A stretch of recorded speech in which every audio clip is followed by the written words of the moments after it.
channel DRSN here between two players. One is a 6'9" point forward who physically dominated the game with his mind, won 3 straight MVPs, and partially owned the 1980s. The other player is a 6'11", 7 feet walking bucket who can handle the ball, who has no scoring deficiencies. This is the Larry Bird versus Kevin Durant ultimate basketball debate.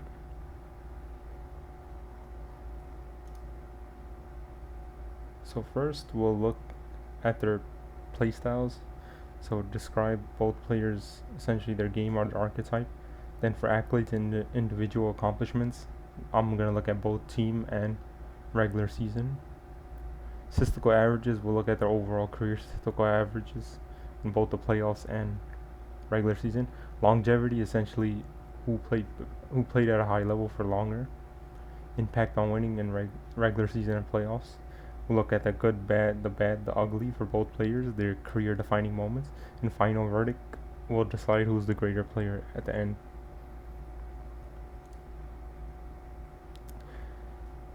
In terms of playstyles, so Larry Bird is a 3-level scorer. He could score, shoot. He had the mid-range game. He had an inside game. He was a point forward, so he had touch passes. He had blind, over-the-head passes. You could watch his mixtape on the NBA YouTube channel. And some of his passes, they were reminded me of Jason Williams passes. For rebounder, he was a 10-point per game rebounder for his career. He was a good rebounder for the small forward position. He had incredible basketball IQ. So he got a lot of steals by intercepting the ball in passing lanes. He had mental toughness. He's the best, in my opinion, he's the best trash talker. He'll tell his opponents what he's going to do and then do it. In terms of Kevin Durant, he's an easy money sniper, 3-level scorer. I think it's off the dribble. He could score off the dribble, at the 3, at the mid-range. He has an inside spin jumper. I think is unstoppable, just like Dirk's fadeaway or Kareem's skyhook. He's a rim protector with 6'11", 7 feet size. He could be a good rim. He averages blocks, as we'll see later. He averages he is also defensively versatile, so he could switch up on guards in the pick and roll. He won't lock them up, but he can neutralize them. So I don't consider him like a defensive liability. Both Kevin Durant and Larry Bird, they're not liabilities on defense. In terms of accolades and individual accomplishments, Larry Bird, he has more rings. He has more regular season MVPs. He won 3 straight.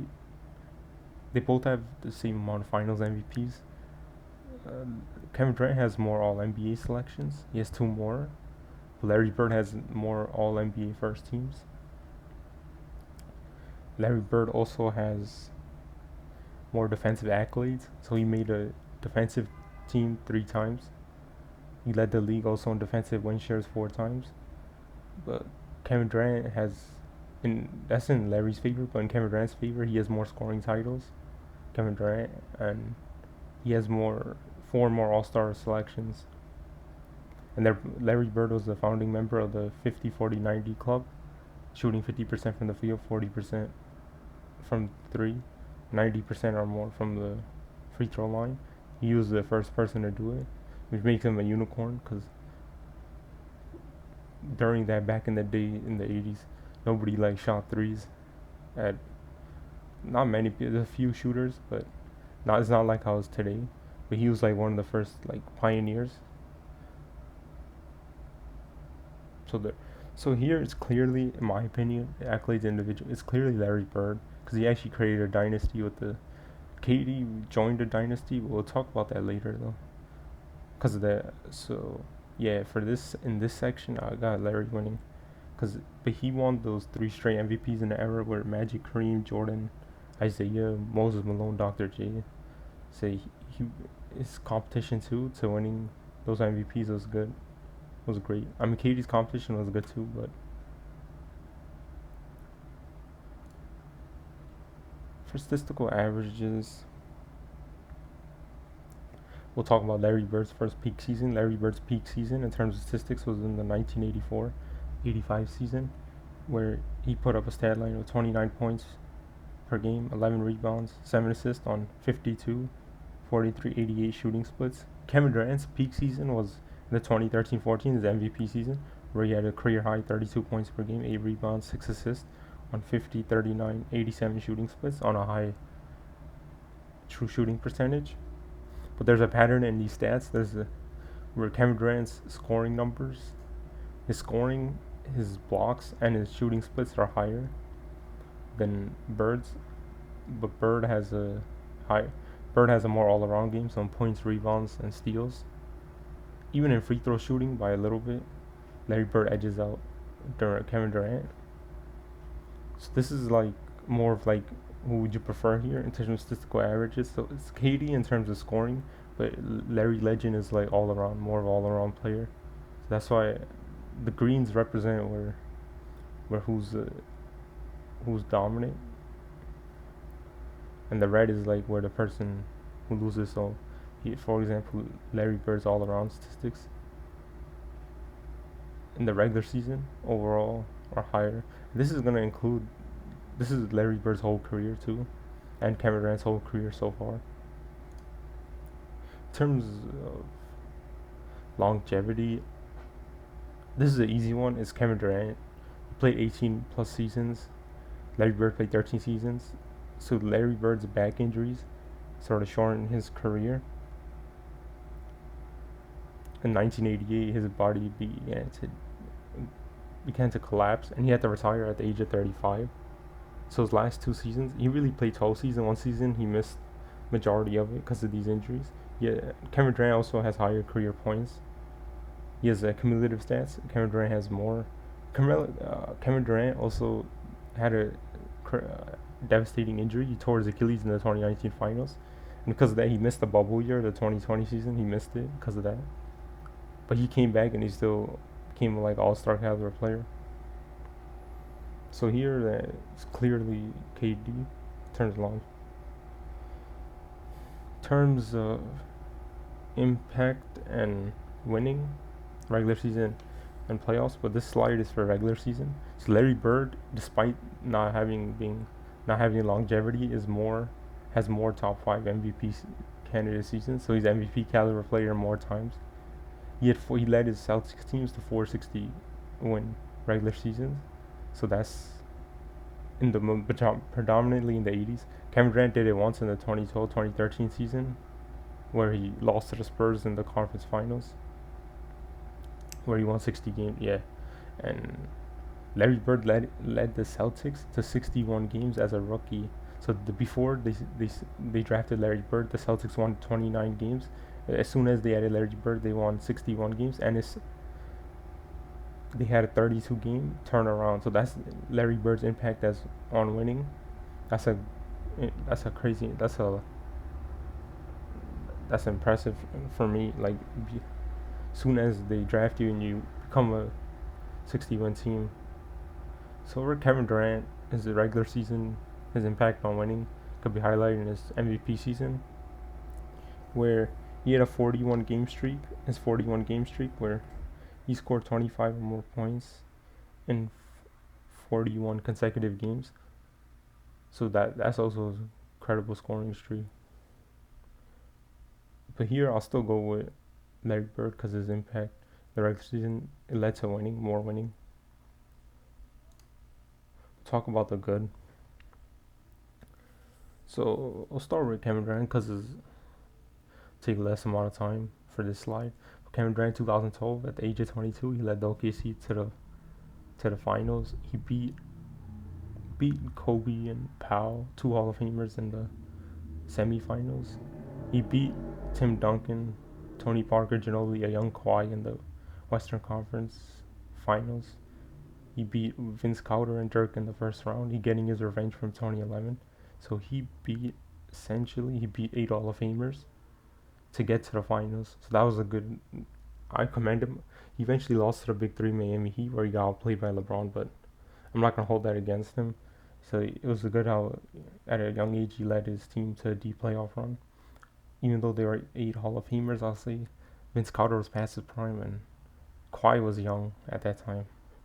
And in terms of his 2017 championship run, he had the both the 2017 and 2018 in the game 3 in Cleveland, both games, he hit the dagger shots to win. They wouldn't win. The Warriors wouldn't have won those championships without Kevin Durant. I'll admit it. And those dagger shot in 2017 he hit over LeBron, and then that was a career defining moment for him. And in 2018, he hit another three from the same spot on J.R. Smith. So those are his defining moments where he led his team to the win. In terms of Larry Bird, in 1981 championship run, in his second season, he had a first round bye because the Celtics were the first seed. Second round, he swept the Bulls, led by Artis Gilmore and Reggie Lewis. The Eastern Conference Finals, he came back down 3-1 against 76er Dr. J. Moses Malone Murray's Cheeks. They won in 7 games. So before LeBron came back 3-1, Larry Bird did it. NBA Finals, they beat the Rockets with Moses Malone and Robert Reed 4-2. So Larry Bird, even though he didn't win the MVP, Cedric Maxwell won the MVP. For someone in their sophomore season just to win the championship, to lead his team, is pretty impressive in my opinion. For the 84 championship run, the first round he beat the Bullets with Jeff Milan, Rick Mahorn. In the second round, in a gentleman's sweep, 3-1. In the second round, they beat the Knicks with Bernard King and Bill Cartwright. In the Eastern Conference, he led Celtics to beat Sidney Moncrief's Bucks. And in the NBA Finals in the 84, they beat the Magic Johnson. The 80s Lakers were loaded. They won in 7, the Celtics, but Lakers had Magic, Kareem, James Worthy, Byron Scott, Jamal Milks, Michael Hooper. That 84 team was stacked. So he beat a lot of Hall of Famers in that run. So they call him Larry Legend for a reason. The 85 playoff run, they made the finals, but they lost. But I'll break that down right now. First round, they beat Larry Celtics beat the Cavs 3-1, led by Roy Hinson and World B. Free. In the second round, they beat the Pistons with IT and Bill Laimbeer. This pre-Bad Boys Pistons. Then in the NBA Finals, they lost to the Showtime Lakers. So they lost to Magic, Kareem, and Worthy. And in terms of the 86 championship run, the first round they beat MJ Jordan, who had 63. He had a 63-point game. That's what he's famous for. They swept Jordan 3-0. He beat the Hawks with Dominique Wilkins and Doc Rivers in the second round. In the Eastern Conference Finals, he beat the Bucks with Sidney Moncrief, Craig Hodges, Terry Cummings. In the 86 championship, he beat Akeem and Ralph Sampson. So Ralph Sampson was the Wembanyama of that time, but he got injuries, so his career got shortened. In the 87 run, he beat the Bulls again in the first round, led by Michael Jordan, Charles Oakley. The second round, he beat the Bucks again with Sidney Moncrief, Terry Cummings, and Jack Sigma. In the Eastern Conference, Larry beat the Pistons with Isaiah Thomas, Bill Laimbeer, Dennis Rodman, Joe Dumars, Adrian Dantley. In this 87 run, he had the iconic steal where he baited Isaiah Thomas to throw a pass. He stole it. I think they gave it to Dennis Johnson, or who hit a layup, and they won. So he had the iconic steal. That's the iconic moment right there in the 87. They eventually lost the 6 games they lost again to Magic, Kareem, and James Worthy.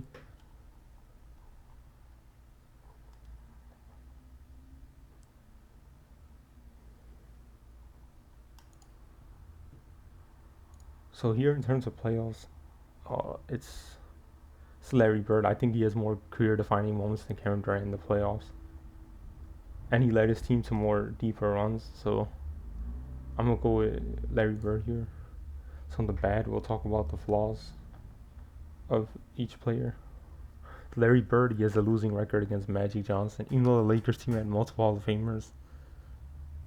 And the Celtics team in the late 80s, they started declining because of the injuries. It wasn't only Larry Bird, it was other players. So Larry Bird, he wasn't really athletic. He had the body of a beer drinker. and I mentioned this before, but he had to retire early at 35 years old. But Kevin Durant's bad is like it's much worse. Or his bad moments in his career, he blew a 3-1 lead to the Warriors in the 2016 Western Conference Finals. So he played bad in those last 3 games. I remember Game 6 Clay, but then he joined them, so that that essentially ruined the balance of the NBA, where it was like Cavs and Warriors for like 4 straight years. He had failed super teams after leaving Golden State, so he didn't win. He didn't win a ring outside of Golden State, so a lot of fans hold him accountable, criticize him for that. And I'm also the same on the same boat. So I'm not gonna criticize him for the 2021 playoff loss to Giannis, these Bucks. I'm gonna criticize him for getting swept in 2022 to the Celtics. Like he got locked up in that series. And I don't want to hear excuses how Steve Nash did a bad coaching job because they recruited him and Kyrie recruited him and they fired Kenny Atkinson. In Phoenix, Jokic beating him, the Nuggets. He lost to Jokic in the Nuggets in the 2023 Western Conference semifinals, and that was an upset because nobody had the Nuggets winning the title. The odds, people thought it was gonna be Phoenix, KD, and LeBron again. And this is like I highlighted this in red, but the burner accounts I'm not a fan. Like he liked when he's his Rockets tenure right now, this current season he was criticized. He liked videos of where his teammates were criticized. His burner account got leaked. I'm not a that made me lose respect for him. So on the final verdict, in terms of accolades and individual accomplishments, is Larry Bird because he led his team to a dynasty. KD joined a dynasty. The Warriors won with him and without him, but the Warriors are not won those 2 chips without him. So I'll give him KD credit there, but he already joined like a 73 win team with a 73-9 core. He already joined Kyrie, Klay Thompson, and Draymond Green. In terms of statistical averages, KD has better scoring averages, but Larry Bird's more all around. Has a more all around production, so I'll give it to Larry Bird there. Longevity is KD clearly because his cumulative stats. He's 30,000 career points, and he played longer. In terms of impact on winning regular season, is Larry Bird because of the regular season dominance, him having 460 win, leading the Celtics to 460 win seasons, him doing a 32 game turnaround and as a rookie. Larry. In terms of sources, so here's I use StatMoves and Basketball Reference to mostly to get these numbers. They're good sources. So thank you for watching the video. The slide deck URL will be in the video description. Drop your comments to share your opinion. I mean, I believe KD is not greater than. I think Larry Bird's the better and greater player, but that's my opinion. You could disagree with me. Drop your comments.